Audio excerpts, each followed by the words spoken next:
पहचाना नाम है। कैराना का जो राजनीतिक घराना बाबू अख्तर हसन से लेकर के और मुनव्वर हसन और बहन तबस्सुम हसन से होते हुए हम लोगों के बीच में, मैं समझता हूं तीसरी पीढ़ी में 2024 का जो है 19 अप्रैल का जो चुनाव होने जा रहा है, उसी की कैंपेनिंग के लिए प्रथम चरण में बहन इकरा से नाम हमारे बीच में आई है। साथियों, तमाम चीजें आपके साथ में हैं, आपके सामने है। साथियों, हमारे तमाम साथी जो पिछले का तमाम लोग देखते हैं सोशल मीडिया पे, अखबारों के माध्यम से, कुछ भी आपको छुपा हुआ नहीं है। भारतीय जनता पार्टी को आपने 10 साल मौका देने का काम किया और 10 साल दे करके आपको क्या मिला साथियों? ये जो नकुड़ की सरजमी है, नकुड़ की धरती है, इसको राजनीतिक रूप से तमाम लोगों ने, सैनी समाज के लोगों ने, हमारे बीच के साथी धर्म सिंह जी को जिता करके यहाँ की राजनीति को, सहारनपुर की राजनीति को गौरवान्वित करने का काम किया है, जीने का काम किया है। साथियों, पिछले 5 साल में आपने सरकार देखी, उत्तर प्रदेश की 7 साल से सरकार है और 2 विधायक यहाँ हैं, मुकेश चौधरी के रूप में, कीरत सिंह के रूप में। उन लोगों ने सैनी समाज का वोट लेकर के भी शोषण ही करने का काम किया है। साथियों, तमाम इश्यूज आपके बीच में हैं। और नरेंद्र मोदी जी जो कहते थे कि ना मैं खाऊंगा और ना मैं खाने दूंगा, इलेक्टोरल बॉन्ड के माध्यम से 6000 करोड़ रुपए एक तरफ पाकिस्तान को दुश्मन राज घोषित करके कहते हैं कि हम उनसे वार्ता नहीं करेंगे, 250 करोड़ रुपए से ज्यादा एक बीफ कंपनी जहां गाय का और मीट निर्यात करती है, उससे लेकर के भारतीय जनता पार्टी के अकाउंट में, पार्टी के फंड में लेने का काम किया। चीन जो हमारी तमाम जमीनों पर कब्जा किए जा रहा है साथियों, चीन से भी, चीन की कंपनियों से भी पैसा लेकर के आज मुंह सिला हुआ है। हजारों हेक्टेयर जमीन, लाखों हेक्टेयर जमीन जिसने हमारी दबाने का काम किया है और मोदी जी का नाम नहीं खुलता, मुंह नहीं खुलता।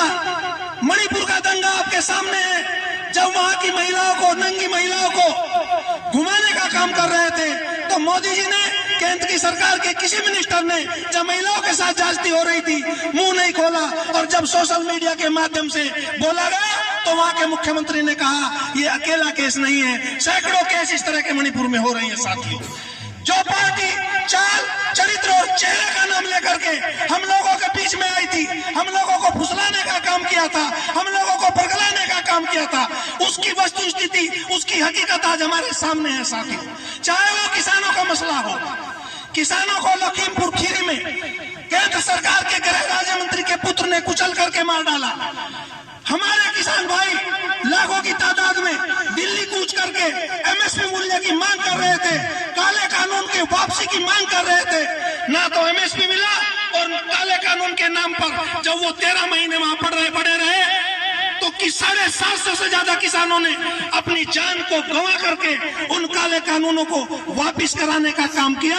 और उसके बाद उनके चेहरे पर, उस शहादत के नाम पर, मोदी जी के चेहरे पर एक भी शिकन तक नहीं थी और कहा कि शायद मेरी सेवा में कमी रह गई, लोग मेरी भावना को समझ नहीं पाए। साथियों, जब दोबारा एमएसपी को लेकर के एक कमेटी बनाई और उसमें कहा गया कि यह कमेटी अपनी रिपोर्ट देगी और तब केंद्र सरकार एमएसपी देने का काम करेगी, जो केंद्र सरकार किसानों के मसीहा होने का दावा करती हो, छात्रों के मसीहा होने का दावा करती हो, वो हिंदुस्तान के 2-3 उद्योगपतियों के लिए 15 लाख करोड़ से ज्यादा माफ करके उनकी तिजोरी को भरने का काम करती है और किसानों के देने के लिए उसके पास, उसकी तिजोरी में एक पैसा नहीं है। साथियों, जब सिंधु बॉर्डर पर दिल्ली जाने के लिए, एमएसपी की मांग को दोहराने के लिए हमारे किसान जाते हैं तो उनको सिंधु बॉर्डर पर रोक दिया जाता है और कील कांटे और तार बाड़ ऐसी कर दी जाती है कि पंजाब का मुख्यमंत्री भगवंत मान भी ये कहने के लिए मजबूर होता है कि इस तरह की सुरक्षा, इस तरह की तारबंदी, इस तरह की बाड़बंदी तो हमारे दुश्मन मुल्क पाकिस्तान के बॉर्डर पर भी नहीं है। पाकिस्तान जाना आसान है, लेकिन हिंदुस्तान का किसान, हिंदुस्तान का आवाम अपनी बात को कहने के लिए अपने देश की राजधानी में नहीं जा सकता। साथियों, एक शेर एक हमारे कवि हैं हरिश्चंद्र, उन्होंने जब एक बस्ती में गए, बस्ती एक जनपद एक मंडल है, उन्होंने उसकी दशा को देख करके कहा था कि अगर बस्ती को बस्ती कहूं तो उजाड़ किसे कहूं साथियों। ये सरकार ढोंग करती है कानून व्यवस्था का। तमाम इश्यूज आपके सामने है कानून व्यवस्था के नाम पे, और मैं ज्यादा दूर की बात नहीं करता, ना लखीमपुर खीरी की बात करता हूँ, ना हाथरस की बात करता हूँ, ना तमाम दिल्ली की उन बहन बेटियों की बात करता हूँ।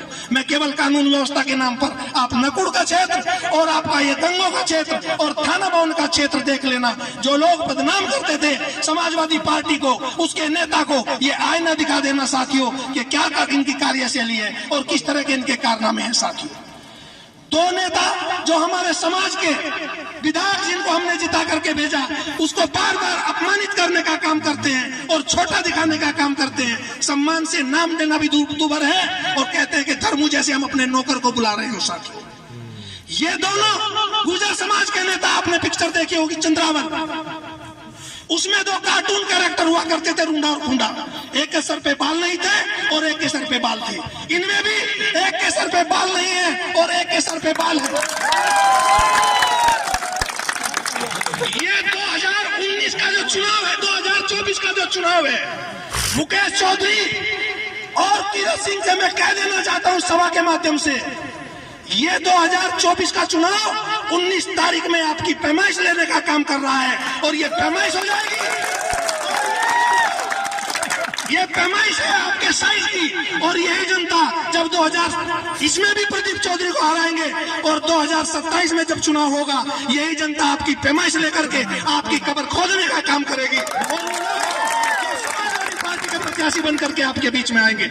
उत्तर प्रदेश की सरकार जो कानून व्यवस्था के बढ़िया होने का ढोंग करती है, उसको उखाड़ फेंकेंगे। उससे पहले हम केंद्र की सरकार बदलेंगे जो तमाम लोगों के हितों को किनारा करते हुए न किसान की बात करती है, न छात्रों की बात करती है, न रोजगार की बात करती है। जितने भी हमारे सरकारी उपक्रम है उनको बेच करके देश को खोखला बनाने का काम कर रहे हैं। और राष्ट्रीय सुरक्षा के नाम पर हमारा जवान दुनिया में सबसे बढ़िया माना जाता था, और उस जवान को इन्होंने आपके शॉर्ट टाइम भर्ती के नाम पर अग्निवीर नाम दे करके, नाम बड़े अच्छे लाते हैं, कभी अग्निवीर लाएंगे ढूंढ करके, कभी सर्जिकल स्ट्राइक लाएंगे ढूंढ करके, कभी कुछ लाएंगे।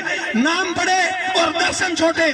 ऐसी केंद्र सरकार जिन्होंने युवाओं के फ्यूचर से खेलने का काम किया हो, उनके करियर से खेलने का काम किया हो, ऐसी सरकार को हमें उखाड़ फेंकना है, बंद करने का आदेश हो गया है। और मैं तो अपनी बात को एक ही शेर के साथ खत्म करना चाहता हूँ, हमको मिटा सके ये जमाने में दम नहीं, जमाना हमसे खुद है, जमाने से हम नहीं।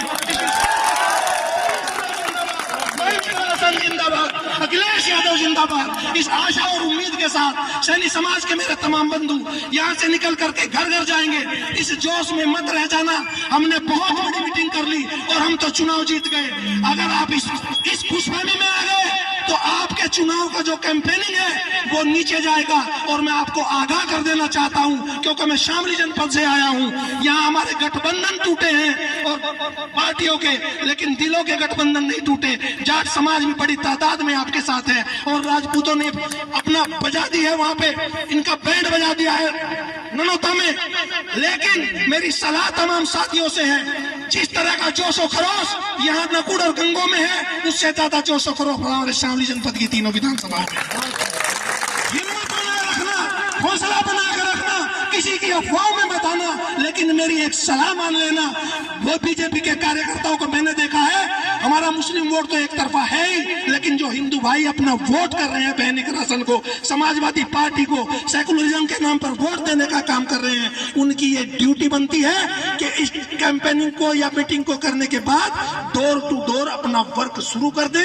अगर आपने डोर टू डोर वर्क शुरू नहीं किया, फिर आपके पास एक ही बात होगी कहने के लिए कि मोदी जी ने मशीन को हैक करा दिया।